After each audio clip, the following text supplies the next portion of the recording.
Hey guys, Ghostwood here. I just wanted to do a quick video talking about what I think the tier list looks like for 8.5. If you don't know, 8.5 will go into effect this Saturday as the competitive patch here in NA. It'll go into effect on Friday as the competitive patch in Europe. To be honest, I've had a hard time finding the rules for patches in Korea and China, but I know they'll start soon.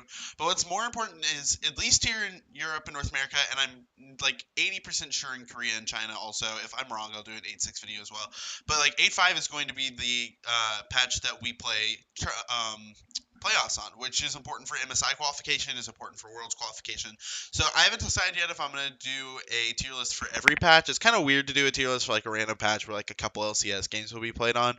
But like I'm definitely going to start doing that for big tournaments, maybe others. But this is a good patch to start on because I think there's been a couple like important shakeups before we get into the patch. So let's do it. First things first, it's going to be worth noting, at least here in Europe and North America, Kai'Sa will be disabled for the entirety of the playoffs. I don't know if that will be the case in Korea and China should they choose to play on 8.5 for the playoffs. I know that like China one time like implicated a patch like before anybody else did, and like it was the patch that like the Juggernauts first came out on, so they played Skarner and stuff to qualify for Worlds. That was like a couple years back, like Darius. So Fiora was like new on that patch for them as well. It was like 5 new reworks that we weren't playing here. So I know that like they might opt to like have Kai'Sa not disabled in those regions because their playoffs start a little bit later. Should that be the case, I would say Kai'Sa is probably like B tier. I think she's personally like a little bit stronger than people guess. I think the Essence Reaver is at fault for that like disparity in power. But if people were to pick Kai'Sa, I think she would probably end up around B tier. That probably means they're like practicing her a lot. And they know what the right comp is because she has like good playmaking, and I know a lot of people were saying at the beginning that she'd be stronger in competitive play than solo queue. Anywho, let's get into it. So okay, as you can see, I put each role in S, A, B, C tier. S is just like something that's worth considering. There's like 2 times that I put people like not in these like relevancy, like I think some like won't be as relevant as the other ones in their tier, but they're like so as powerful or like even a little bit more that the like relevancy difference won't matter, if that makes sense. I'll talk about that. But like S tier must consider in draft. A tier good options if the S tier is out of the draft. B tier counter picks, fit some niches, and then C tier is like potential cheese, and cheese just means like maybe somebody's been practicing these picks and they could pull it out.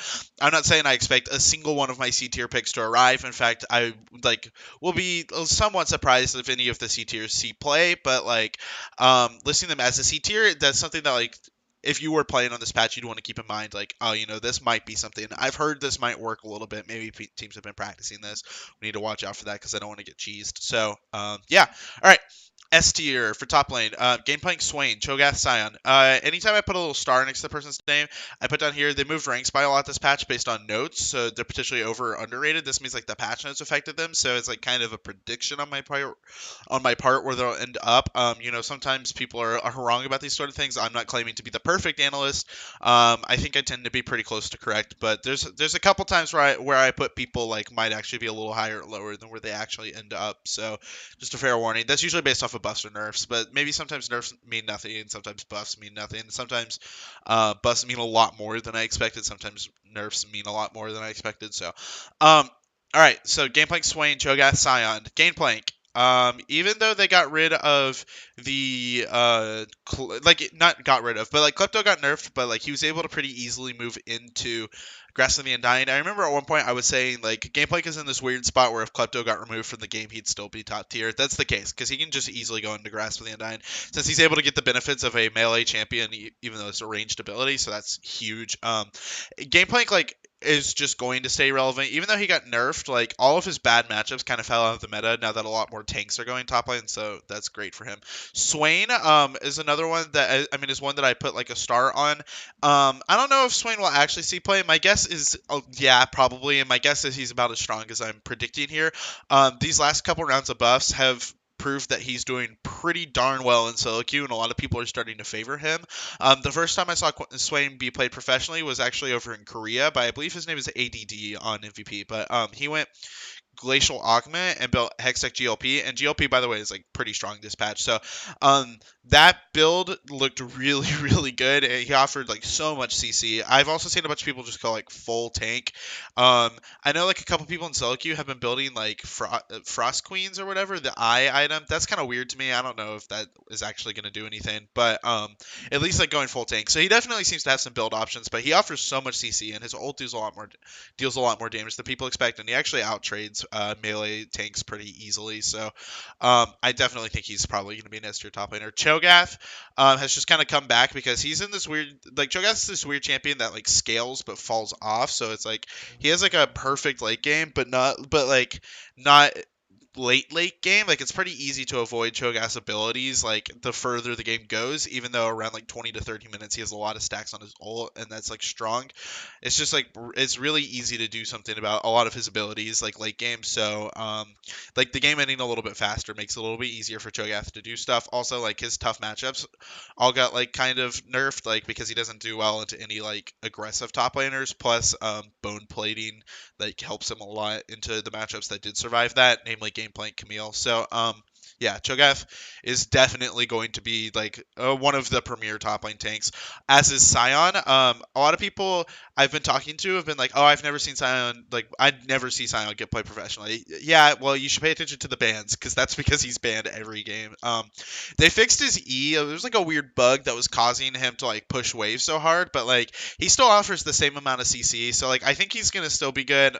Maybe people will like prefer Swain or Cho'Gath, and like I guess you could star this one because like he might get out chosen by some of these other tanks, but my guess is not really because he is like a ranged engage. He's unstoppable when he does that, which is big because Peel is like CC and Peel are both good right now, even though it's not really like Peel supports. Like there's a lot of like lockdown and stuff like that in the game right now, and he can avoid that when he's ulting. So yeah, Sion just offers so much. And he always like wins lane pretty handily, pushes out really well, especially with Comet. So um Trundle, even though like B tier is like for counter picks, Trundle is like such a counter pick that he's A tier. This Tom Kench is kind of another example to that, but we'll get to that later. But it's like Trundle like wins so many matchups so well that he's like A tier. It's just like you don't want to pick Trundle into like GP or like Camille. But like if you find yourself against like Cho'Gath, Sion, or Shin, Maokai, maybe even Gnar, like Trundle wins that. So I say like he probably gets bullied pretty easily by Swain if I had to guess. But Trundle just is like definitely like a great pick to fall back on if tanks are getting picked. Ornn and Gnar and Maokai have all just kind of been like nerfed to the point where they're just good options if that's what you want. Gnar has like a really good 5-man all in. Ornn is good at like long range picks and like initiating fights that way. Gnar also bullies lane pretty well, whereas Ornn like survives lane pretty well.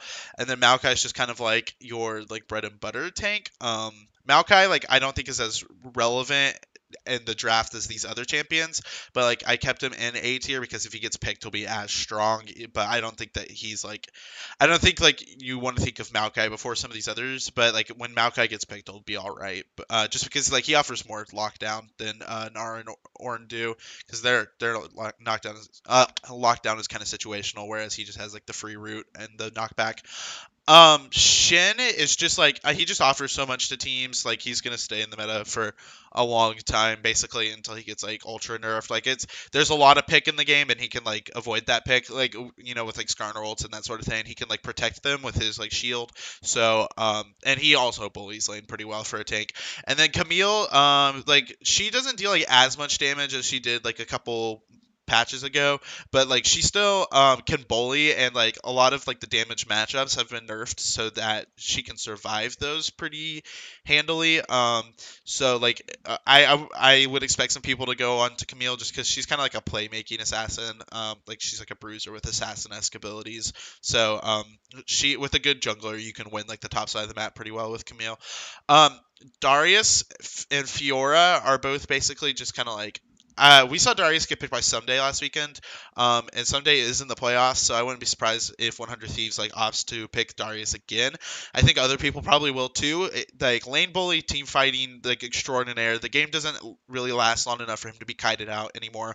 He's pretty like handily taken care of, like with pressure, which is like one of the reasons Darius like never really sees too much play. But at the moment, he deals a lot of damage. So if you're able to survive like top lane pressure, you can do really well in Darius. And also like that's kind of balanced out by the fact that like we see like Brahms taking like spellbook now. They can like switch to teleport, get themselves up to top lane, like help balance out like the amount of pressure that's being put on the Darius. So assuming you can survive lane phase, he does pretty well. And then Fiora, like I would expect to be picked even less than Darius, but like she just is a strong champion at the moment, so I wouldn't be surprised if people have been practicing her. I know like there's a couple people in our league who are like definitely Fiora-esque players, like Huni should see LG get into the playoffs, even though it'll be tough. Darshan is like a Fiora-esque player, so um, Poppy is kind of like the other tanks, and that if you can't get a premier tank, you can fall back onto her. She doesn't really offer like that much on her own, except for like zone control because of like her ultimate, and also like she bullies like GP like a little bit. Like she bullies Gnar pretty well, and like since she can like do her all-in stun combo and gets like a shield pretty frequently, she can survive like trading in lane. So like she's a tank that can like hold down the enemy laner a little bit better, but she doesn't really do anything in fights like these other guys do, except for like her peel on her ultimate. Alawi is basically only a counter pick to GP, so I'm just gonna say if you see Alawi, it's because GP got picked. Kled is like a fighter who like offers like team fight ability, so he's not getting picked too much, but he's been pretty popular in solo queue for a little while now. So now that like tanks are a little more relevant, like Kled doesn't have so many like volatile matchups, so he can just kind of survive lane, get some pressure, get a kill or two, and then he has like that ranged engage that's like worth noting. Um, Vladimir, the game doesn't really last long enough for him to get to his like 3 to 4 items unkillable spot anymore. So like he's not like as prevalent as he used to be, but he still beats Gangplank pretty handily in lane. So like he's kind of like a gameplay counter pick in my opinion at this point. Um, Riven is weird because it's like if a team picks Riven, they've been practicing a lot. I'm not gonna say she's a bad champion because like Keenstone Dragon X, which is like the best team in the world at the moment, got a pentakill with her a couple weeks ago. So there's never really a Riven meta, if that makes sense. She just like unless like Rumble is meta, she counters him. But it's just kind of like if the team's been practicing Riven, they can play her. I wouldn't be shocked if like Huni picked Riven. So, and then like cheese potentials, Jackson Olof are essentially just like if somebody wanted to do like a flex pick and like make you think these are the junglers and then end up putting them top lane. I don't think either of those would be very good. Jack's definitely better than Olaf, but Yasuo is just basically like Huni exists. Yasuo can do all right in this meta as a top laner. It's just he's very feast or famine, so it's like kind of a danger pick. Lucian is just another counter to Gangplank that like Cooney himself created. Licorice like kind of failed to play it, but just like watch out for that. Maybe some other teams have been looking at that one. And then Kennen has been kind of like MIA for like a little bit, but if a team picked him and has probably been scrimming him, then like they can team fight pretty well with him. So Kennen's one of those cheese picks where it's like I don't really think he's gonna show up, but he might, and I would like I would be excited about it. I think comps could like do something with Kennen, especially now that we have like a lot of like crowd control in the game. It'd be cool to see something like a Galio Kennen combination, and you just have like Skarner like keep people inside of that. So yeah, I would watch out for that. Jungle Olof is probably the best champion in the game in my opinion at the moment. Like I think he's like the premier first pick on this patch. Mostly because like I keep saying, there's so much lockdown. There's like suppresses, stuns, that sort of thing. Olaf like cannot be stopped by any of that. Like sometimes like if Kha'Zix gets picked, you'll see like Janna show up and she'll just like ult Kha'Zix away to protect her carries. You can't do that versus Olaf. Olaf like the reason Olaf wasn't really like as prevalent was because like his early clear didn't really like match up for a little bit just because these other people had like way too much early clear. Also like he didn't survive, like Olaf doesn't do very much after like 34-35 minutes because like he just doesn't deal the damage to make up for the fact that he like runs in by himself. But now that the game is ending faster, Olaf has like a ridiculous early clear now because it's just like nobody else can cheese a better one than him, and like he can survive the jungle pretty well, and like his W gives him like more than one attack a second at like level 2, which is ridiculous. So he can clear the jungle really quickly, get off like 4 ganks in 4 minutes, like to hit all 3 lanes, like and then do like a full clear, and then around the time somebody else does 1 gank and a full clear, and then like I said, like cannot be peeled early to late. He counters like all of these other picks like Sejuani, Skarner, Zac, just because he can't be CC'd. So um, speaking of which, Zac, in my opinion, is the premier like CC tank on this patch, mostly just because like Sejuani, Skarner, J4 have been seen, Volibear have been seeing nerfs. Zac has like a ridiculous gank tool. Obviously, he has the ability to bring people into his team, which is a pretty big deal because being in charge of team fights is important. Also, like in combination with his E, that's kind of a ranged engage, but it's like not a ranged engage at the cost of getting caught out usually, unless the other team is good at countering your jump. But this is a good example of a comp that you might want to pick Poppy into, or Volibear potentially. But yeah, Zac, like unless your team goes for one of these like dash canceling champions, like Zac isn't really punished for going hard. So it's really nice thing to have. Kha'Zix, it's kind of the same story as Olaf. The game doesn't last too long, so he can like actually snowball games again. He just deals a lot of damage. There's not really any surprise factor with Kha'Zix. He just snowballs the game really well. Sejuani, Skarner are both meta for the same reason they've been meta for as long as they have been. They've just been nerfed a little bit so that like Zac and Olaf look a little bit nicer now. Skarner's like stun duration was only like 0.25 seconds, so that hurts a little bit, but like people will still pick him. He still has like his zone control and whatnot. Sejuani still controls fights really well. So Volibear is not like in his absolutely busted state that he was with like his E doing all of the displacement it was doing, but like he's still definitely like a threat. So I like a Volibear I think will still be picked, but it won't be like picked as much. But like his like flash Q like with Predator is still really nice, and I think it's weird that like it's funny. It's kind of like a pseudo buff, and that like definitely his E is better, but like the E being nerfed back a little bit, like it's given people enough time to learn like oh Volibear actually does stuff though, so we can pick him. Rengar, I put a star next to this one. Maybe this one won't do anything, but he's kind of like a Kha'Zix that's a little bit harder to catch because of like his stealth and whatnot, but like he's not as safe as Kha'Zix because he's a little bit more feast or famine. But maybe he won't get played. But like Rengar has been competitively viable as a jungler plenty of times. Nocturne kind of starred also. I've been talking a lot about recently about how Nocturne's like team fight is actually a thing he can do now because he can dive the back line at, like with a 6 second window. Like because he can like put his spell shield on and then dive. Also like the fact that he can deny vision for 6 seconds in a fight is a really big deal. And his early clear is a little bit easier, and they made his early gank better. So I think Nocturne is like I would expect Nocturne to see some play. Jax like is just kind of like does everything, honestly. If he gets picked, he gets picked. People know why Jax is meta at this point. J4 got nerfed out of like his old throne in the jungle. He still has his like ranged engage, which is important, but he has to go in by himself. Also, like they've made it so his knockup CC like isn't as can't be used as often. So J4 just doesn't really have like the absolute oppression he used to have. But like if people have been practicing him, if you have like a good CC Wombo combo team, you could pick J4. Camille is kind of just like having Camille, except you get an actual top laner.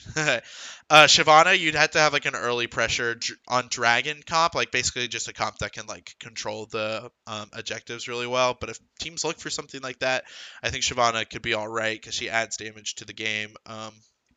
Warwick is kind of like he's a weird pick because it's like he has like lockdown, but like his lockdown is a little less safe to use because it's like when Malzahar like suppresses, he like stands still, but at least it's ranged. When Skarner suppresses, he can move around. Warwick has to like jump into the middle of a team, but Warwick has like damage reduction, a like AoE fear, like I said, like target selection, and like he ganks really really well. So Warwick, like if teams have been practicing Warwick, I think he's been like underrated for a while now. And then like these three are all pretty much cheese. If a team's been practicing Kindred, are all right. I just don't think the enemy team would expect it, so they could see something.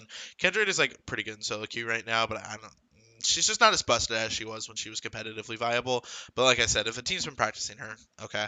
Rammus is kind of bad Warwick essentially, but like if the enemy team goes full AD or if like you're really afraid of the AD carry, he's an option. But I don't think people will pick him. That's just something to watch out for. Vi like might find her way into the game just because like the Cinder Hulk nerfs. She offers damage and has like a lot of CC. She just has no place among tanks. So if like sometimes we see tournament meta develop where like by the end of the tournament we're playing completely different than we did on week one. If it turns out that everybody is choosing Kha'Zix, Olof, Rengar, Nocturne, and like they don't really care about Sejuani, Skarner, Volibear, I don't know if that would happen, but if that did happen, Vi would like find a place in that. Um, Mid lane, Aurelion Sol is kind of like Maokai in that he's not going to be as prevalent as the other S tiers, or like in Maokai's case A tiers, but like he definitely will match the power plus. Aurelion Sol just has so much control of the game. He can so easily get to the side lanes and like affect them. He constantly pushes out mid. Like the GLP bus like offers so much like control like with his stars, so it's really easy to get kills. He has zone control. I just think Aurelion Sol is like it kind of does everything the meta needs right now. It has a giant AoE CC if you like play it well. So Aurelion Sol, in my opinion, is like really good for this meta, and I think a lot of people are starting to catch on to that. I know this isn't the first time he's been ranked as S tier in recent tier lists. I would just suggest like if teams aren't practicing Aurelion Sol, he just won't get played because he definitely plays the game differently. He's like a mid lane singed almost. But I know Jensen has played him before. I know Bjergsen's played him before. CLG, like I said, it would be tough for them to get in, but if they did somehow get in, who he would definitely play Aurelion Sol. I think he's a very strong champion. Swain, I already kind of explained why he's good. It'll just kind of depend on like which role they like people want another champion in. I think his matchups are favorable in top lane, but like he could just be like Galio in that you just want to send him mid, so that even though he's kind of playing as like a supporty top laner, that way you can just have another tank. But yeah, I think Swain will be S tier in either role. Like he's actually probably going to be a pretty good flex pick. Zoe, now that her Q is like, now that they've kind of balanced her out to so it's just like working around the Q, teams will start picking her again. The damage buff this patch was huge. And I've been seeing a bunch of pros play her in solo Q again, so I'd expect Zoe to be definitely like top 3.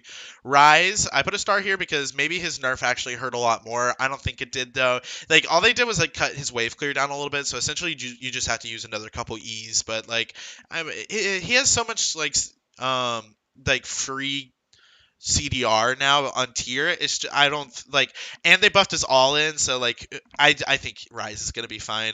Same for Galio. They cut down his like wave clear, but like he still offers so much to a team. I think he's just gonna stay relevant. But these two won't be as busted as they were, which is nice. Cassiopeia, I think now that like some of the other picks have been like hurt a little bit, namely Orianna and Nazir, and also like briefly Xerath was popular. Now that those kind and Malzahar, now that those kinds of picks are falling out, Cassiopeia can come back in and just do her DPS that she used to do and just like be like a Gatling gun mid laner. So I think Cassiopeia like is definitely going to be like considered one of the best champions on this patch. Just because you can get tier, like all that free CDR she can, and also Morellonomicon is like a pretty important item to me because like being able to cut down healing every time she uses her E is going to like make her kind of a pick champion, which is going to be pretty effective.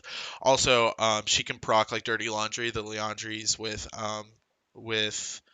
Riley's, and that's like gonna be that's a pretty nice item combo right now. Also 6 items, which means she can fit in this now like what is it like 40% AP that you get from cap, which is crazy. So like if Cassio could get to 6 items, she would be like literally busted. So Cassio is definitely gonna see a lot of play.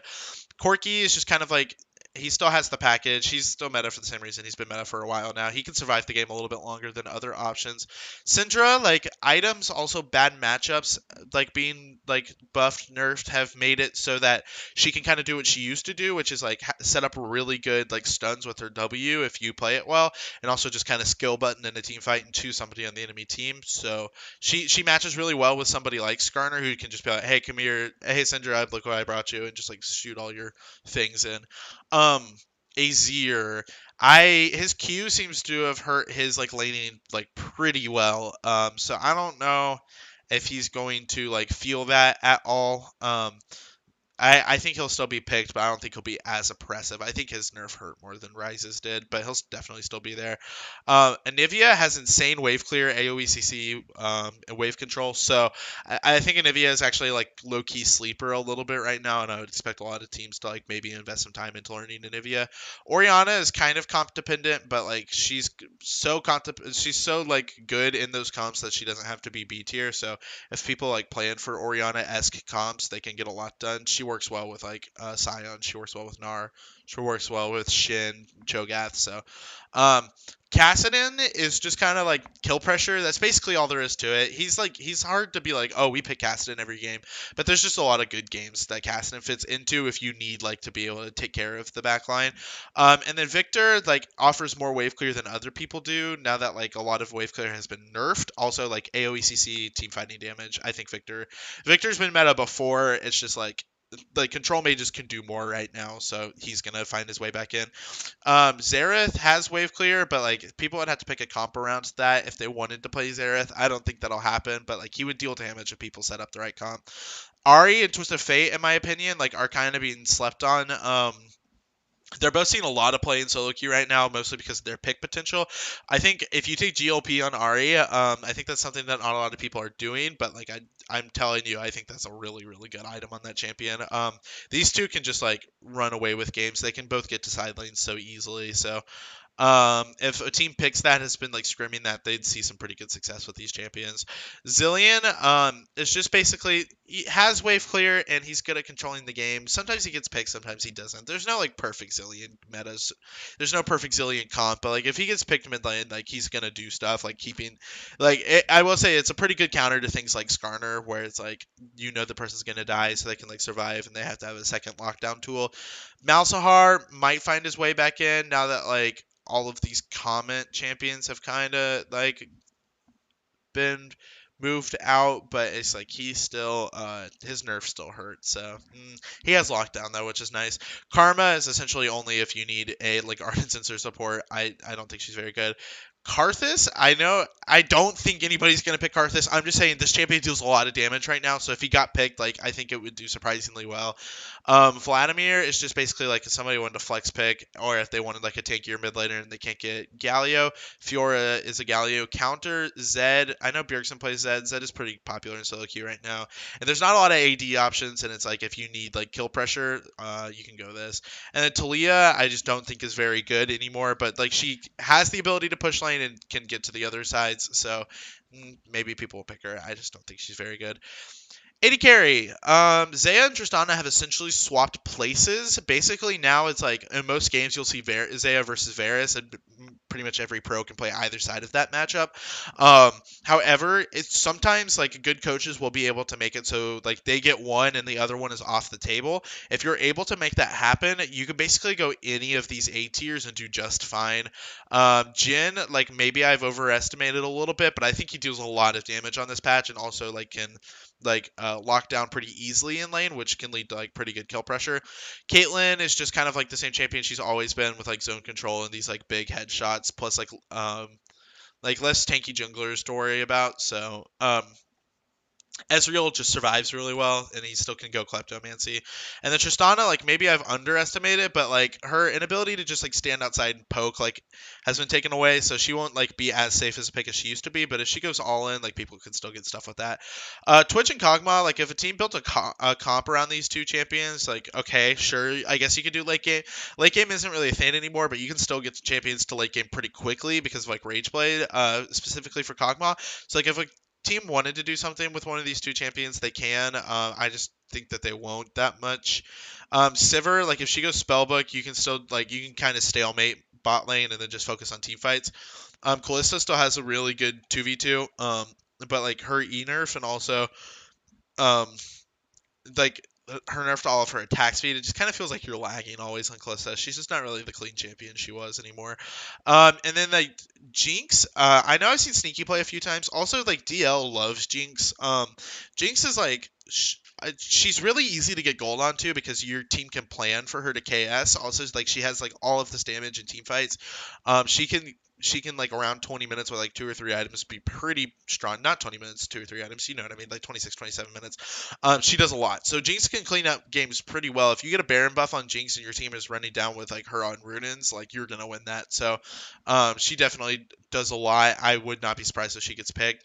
Draven and Vayne, these two are just kind of like if a team had practiced them, okay, they can do well with it. The only people we're seeing pick Draven right now, the only person, sorry, is Arrow, and he's not going to be in the playoffs. But these picks are both like nothing to sneeze at. If somebody's been practicing them, but I would like recommend people look for these champions on this patch. Support S tier. These are just basically the four tanks that do four different things. Braum is like for like protecting your AD, also like being able to turn into like pick. Alistar is just like all in trading. Tom Kench is like all in like on protection, and the Taric is like team fight plus like pick. So you basically just choose like which one of these four do we need this game. These are all like equally valuable, so it just kind of comes down to like the comp or like what playstyle you want to do. If you have Rakan, I mean, if you have Zaya with Rakan, Rakan is like an S plus champion. If you don't have Zaya, he's like still all right. I just don't think he'll get picked very much without Zaya. Shin like is kind of like Shin top, except like he has a pretty good 2v2. Plus, you can have another tank top lane. Like his taunt all in, also the ability to like protect his AD carry from auto attacks. Like Shin is actually a pretty aggressive support, and he can affect other lanes a little bit more. So Thresh, Thresh is honestly probably also S tier. It's just like it's a little bit easier to fall behind on Thresh, but if your team is working hard with Thresh, you can get the picks and win the game again. So we're definitely like kind of back in Thresh meta. Janna's like the only like shielding support who's like super strong at the moment, but you can do all right with her. She can peel off like Kha'Zix, which is pretty good. And also if you want to go for like some of these later game champions, Janna does pretty good with Varus. If you went like Hog or Twitch or Caitlyn, even she does pretty good with Caitlyn and Tristana. Leona is like strictly all in. At least Alistair like can survive his all in. Leona's just kind of like we're gonna go. I think teams will look to pick her though because we've been seeing some like we've been seeing KSV pick some Leona and stuff. So like I know she's a pretty good pick into Zaya Rakan because they have a really good in lane 2v2 and Leona can match that. Blitzcrank is kind of like if you're looking for a pick like Thresh and the enemy team is pretty immobile, you can go Blitzcrank and punish them for that immobility. If they're not like pretty immobile though, just go Thresh. Morgana is like Tom Kench, except you sacrifice some of your like global pressure for like more kills in lane basically. And like Lulu is just she's just like she's like a slightly less reliable Janna, but she can like and you can invest in Lulu and like your 80 carry if you prefer. And then like cheese picks, if a team's been practicing Bard, he'll just do Bard things. Karma is just like really bad Lulu, who's already kind of bad Janna. Nami is like Janna in the same way that Morgana is to like Tom Kench. It's like you can protect your 80 carry with like the heals and stuff, but you sacrifice some of that like just max protection and like protecting your whole team for like more damage in fights and like with your ult and like in 2v2s. Zillion is just basically Zillion mid, but as a support, keep somebody alive, speed somebody up, slow somebody down. The bombs like are a little bit more for damage as a support though. Zyra, Ella said is an S tier champion. Yeah, maybe in solo queue, but I don't think she'll be picked competitively. But a couple people are playing her, so who knows. She doesn't offer that much. She has a good team fight. Brand is just kind of like if a team wants a damaging support, like he might get pulled out as a surprise. I think he's kind of been slept on for a little bit. And then Fiddlesticks is, like a couple patches ago, I said Fiddlesticks was going to be really strong. I honestly still kind of stand behind that. I just don't think we've like gotten onto it yet. But he offers like so much control in lane. Plus he doesn't kill minions as much anymore, and he can ult more often. I wouldn't be surprised if a team like practiced Fiddlesticks. He used to be really popular in Europe, so we'll see. Anyways, that's going to do it for my A5 tier list. Thank you guys so much for watching. If you liked the video, please make sure to like and subscribe. If you disagree with something I said or you think I missed something, please make sure to leave a comment and let me know. I become a better analyst because of you guys. I learn more from you every day. It's important to me to be the best analyst I can be. And yeah, that's pretty much it. Thank you guys for watching.